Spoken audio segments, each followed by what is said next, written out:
नमस्कार दोस्तों, आप सुन रहे हैं फियर एंड फैक्ट विद मधाव की एक और सिहरन पैदा करने वाली कहानी। एक ऐसी सच्ची घटना जिसने पूरे कुमाऊं क्षेत्र को दहला दिया था। ये कहानी है चौगढ़ के नरभक्षी बाघ की। साल था 1925। कुमाऊं के पहाड़ी इलाके के बीच बसे छोटे छोटे गांव चौगढ़, पाली और देवरिया, इनमें उस समय एक खामोशी पसरी थी। लेकिन वो खामोशी शांति की नहीं, डर की थी। लोग खेतों में जाना छोड़ चुके थे। औरतें पानी भरने तक जाने से डरती थीं। बच्चे दिन में भी घरों से बाहर निकलने की हिम्मत नहीं करते थे। हर कोई जानता था कि इन जंगलों में एक नरभक्षी बाघिन घूम रही है जो अब तक 64 से ज्यादा लोगों की जान ले चुकी थी। कहते हैं ये बाघिन पहले एक सामान्य शिकारी थी, लेकिन एक दिन किसी शिकारी ने उस पर गोली चलाई। गोली उसके कंधे में लगी, मगर वो बच गई। घाव ठीक तो हो गया, मगर उसे अब शिकार पकड़ना मुश्किल लगने लगा। कमजोरी ने उसे इंसानों की तरफ मोड़ दिया और तभी से शुरू हुआ मौत का सिलसिला। पहला शिकार बनी एक बुजुर्ग औरत जो पास के गांव में लकड़ियां बटोरने गई थी। शाम तक वो लौटी नहीं। जब गांव वालों ने खोज शुरू की तो जंगल में सिर्फ उसकी टूटी हुई चप्पलें और खून से सनी चुनरी मिली। अगले ही दिन बाघिन ने फिर हमला किया, इस बार एक चरवाहे पर।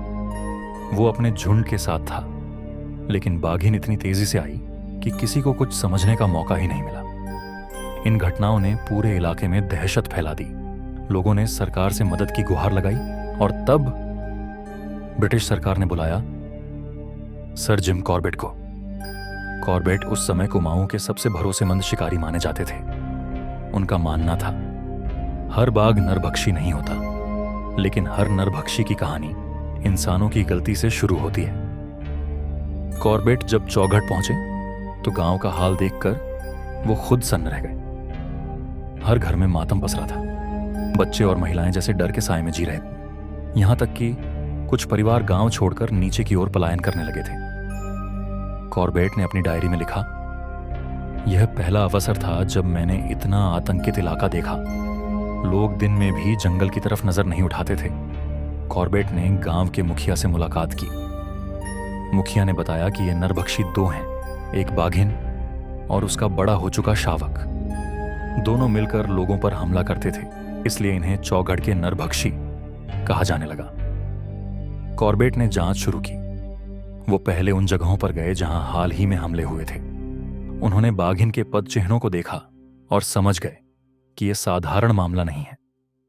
बाघिन बहुत चालाक थी और जंगल का हर रास्ता उसे याद था। रात होते ही कॉर्बेट ने पहली बार कैंप लगाया। चारों ओर घना जंगल, सन्नाटा और सिर्फ आग की हल्की रोशनी। पास ही उनका वफादार कुत्ता रॉबिन बैठा था। आधी रात के समय अचानक जंगल में हरकत हुई। पत्तों की सरसराहट, फिर एक धीमी गुर्राहट। कॉर्बेट ने अपनी बंदूक थामी, लेकिन बाघिन दिखाई नहीं दी। वो जानता था नरभक्षी हमेशा अपने शिकार को पहले देखती है, फिर हमला करती है।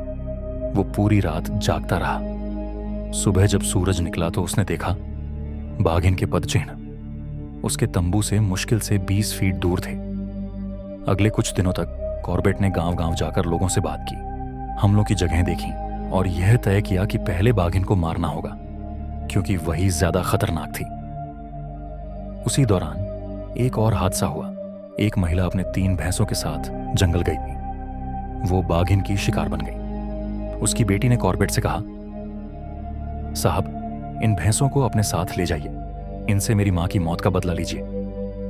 कॉर्बेट ने उन तीनों भैंसों को अपने शिकार में इस्तेमाल किया और यहीं से शुरू हुआ चौगढ़ के नरभक्षी के खिलाफ आखिरी संघर्ष। कॉर्बेट ने अगले दिन से अपनी खोज शुरू की। वो सुबह से शाम तक जंगल के रास्तों पर घूमते, बाघिन के पद चिन्ह तलाशते और गांव वालों से पूछताछ करते। वो जानते थे अगर बाघिन को हराना है तो पहले उसके दिमाग को समझना होगा। उन्होंने देखा कि बाघिन हमेशा ढलान वाले इलाकों से हमला करती थी और अक्सर अपने शिकार को घसीटकर घने बुरांश के पेड़ों के बीच ले जाती थी। एक दिन कॉर्बेट को एक ताजा हमला सुनाई दिया। एक युवक लकड़ियां काटने गया था और दोपहर तक लौटकर नहीं आया। गांव वाले उसके निशान ढूंढते हुए जंगल पहुंचे। वहां खून के छींटे और पैरों के निशान मिले। कॉर्बेट तुरंत वहां पहुंचे। उन्होंने देखा जमीन पर गहरे पंजों के निशान थे और कुछ दूर झाड़ियों के बीच से आती दुर्गंध। वो समझ गए कि बाघिन अभी ज्यादा दूर नहीं गई है। कॉर्बेट ने वहीं पास में घात लगाई। उनके पास अपनी बंदूक, टॉर्च और 3 भैंसें थीं जो उन्होंने उस महिला की बेटी से ली थी। भैंसों को उन्होंने खुले मैदान में बांधा और खुद पेड़ के नीचे झाड़ियों के पीछे छिप गए। रात गहरी होती जा रही थी। सन्नाटा इतना गाढ़ा था कि अपनी सांसों की आवाज तक सुनाई दे रही थी। रात के करीब 12 बजे भैंसों में से एक अचानक हिलने लगी, फिर दूसरी भी बेकरार होकर हाँफने लगी। कॉर्बेट ने धीरे से टॉर्च की किरण उस दिशा में डाली और सामने 2 आंखें लाल चमक रही थी। वो बाघिन थी। धीरे धीरे भैंस की तरफ बढ़ रही थी, हर कदम पर झुकती, हर हरकत में चालाकी।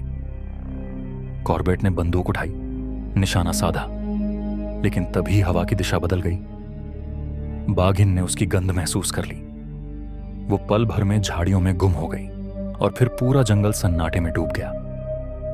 अगली सुबह कॉर्बेट ने देखा कि रात में बाघिन ने सच में भैंस पर हमला किया था, लेकिन आखिरी पल में वो भाग गई थी। उसकी चालाकी देखकर कॉर्बेट ने लिखा, मैंने आज तक इतना सतर्क शिकारी नहीं देखा। वो मुझसे 1 कदम आगे थी। दिन बीतते गए, लेकिन शिकार हाथ नहीं लगा।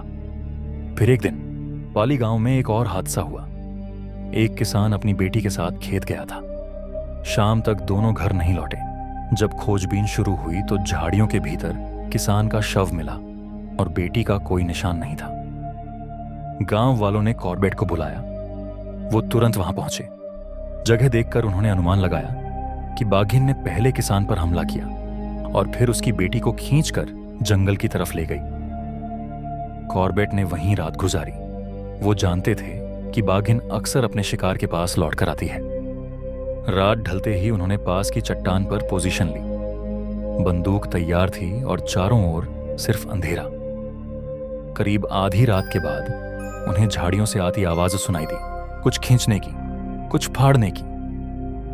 कॉर्बेट ने अपनी टॉर्च की किरण झाड़ी पर डाली और देखा बाघिन किसान के शव के पास थी। उन्होंने गहरी सांस ली और निशाना साधा।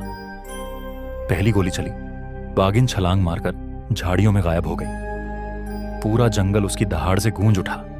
कॉर्बेट ने पूरी रात वहीं बिताई क्योंकि वो जानते थे घायल बाघिन अब और भी खतरनाक हो गई है। सुबह जब उन्होंने खोज शुरू की तो झाड़ियों में खून के निशान मिले। करीब 200 गज दूर एक चट्टान के नीचे उन्हें वो बाघिन मृत पड़ी मिली। वो थी चौगढ़ की असली नरभक्षी। लेकिन कहानी यहीं खत्म नहीं होती, क्योंकि चौगढ़ के जंगल में अब भी एक नरभक्षी जिंदा था, उसका शावक। वो अब और ज्यादा चालाक और ज्यादा खतरनाक बन चुका था। कॉर्बेट ने लिखा, मां की मौत के बाद उसका शावक इंसानों से बदला लेने पर उतर आया। लोगों ने सोचा था डर खत्म हो गया है, पर कुछ ही हफ्तों बाद एक और हमला हुआ। इस बार एक युवक अपने खेत से लौटते समय मारा गया। हमले का तरीका वही था, घात लगाकर हमला और फिर शिकार को जंगल की ओर घसीटना। कॉर्बेट समझ गए कि ये वही शावक है जो अब अपनी मां से भी ज्यादा खतरनाक हो चुका है। कॉर्बेट ने तुरंत चौगढ़ लौटकर अपना तंबू उसी पुराने स्थान के पास लगाया जहां उन्होंने बाघिन को मारा था। उन्होंने गांव वालों से कहा, अब ये आखिरी लड़ाई है, इसके बाद तुम्हारे बच्चे फिर से बिना डर के बाहर खेल पाएंगे। गांव वाले अब कॉर्बेट पर भरोसा करने लगे थे। हर कोई उनकी मदद को तैयार था। कुछ ने रास्ते दिखाए, कुछ ने जंगल के ताजा निशान बताए। कॉर्बेट ने 3 दिनों तक लगातार उस नरभक्षी के पैरों के निशान ट्रैक किए। कभी वो घाटियों में उतरता, कभी ऊंचे देवदारों के बीच चलता। वो हमेशा हवा के रुख के साथ आगे बढ़ता ताकि उसकी गंध बाघ तक न पहुंचे। तीसरे दिन दोपहर को उन्हें जंगल के एक हिस्से में एक पुराना मवेशी का शव मिला। ताजा पंजों के निशान बताते थे कि बाघ अभी आसपास ही है। कॉर्बेट ने वहीं पेड़ की छांव में बैठकर घात लगाने का फैसला किया। उन्होंने अपनी बंदूक तैयार की और रॉबिन नाम के अपने वफादार कुत्ते को पास बैठाया। सूरज ढल चुका था। जंगल अंधेरे में डूब रहा था। पत्तों की सरसराहट और हवा की गूंज के बीच हर आवाज किसी खतरे का संकेत लग रही थी। कॉर्बेट ने झाड़ियों के पीछे कुछ हरकत महसूस की। धीरे धीरे वो आवाज पास आती गई। फिर अचानक सब शांत हो गया। कॉर्बेट जान गए कि बाघ अब बहुत पास है। उन्होंने बंदूक थामी और ध्यान से सामने देखा। फिर वो चमकती हुई आंखें अंधेरे में दिखीं। कॉर्बेट ने निशाना साधा, लेकिन वो झिझके।